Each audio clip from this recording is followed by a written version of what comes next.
श्रीमान अरविंद सिंह जानल जाए हम चाहब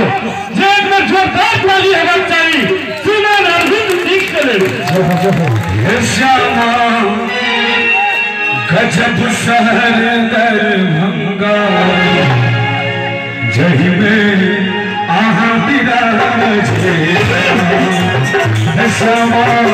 गजब शहर दरभंगा जही में आहा विराजे मैया आहा विराजे श्यामा आहा विराजे श्यामा गजब शहर दरभंगा जही में आहा विराजे श्यामा गजब शहर दरभंगा जही में आहा विराजे।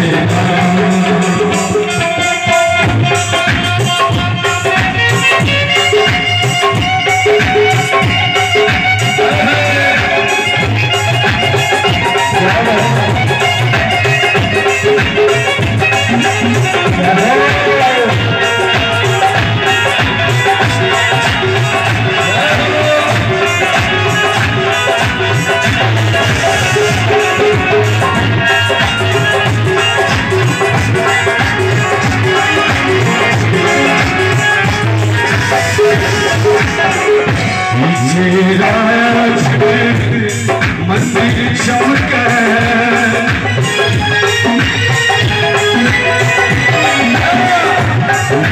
राज में ये मंदिर चमके अपना चमके ये भटकाली कहानी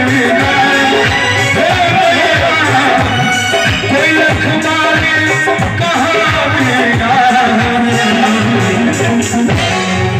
और चाहब जब नीक लगे हुए तो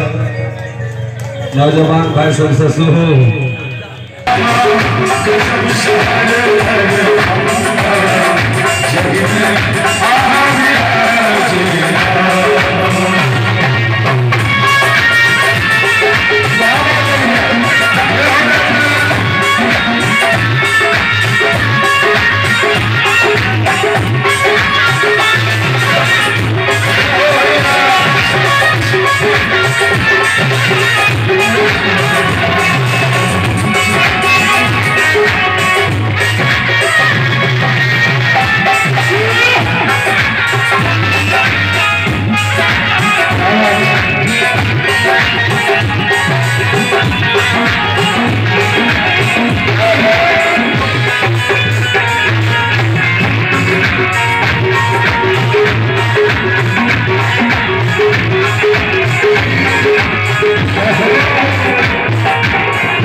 चल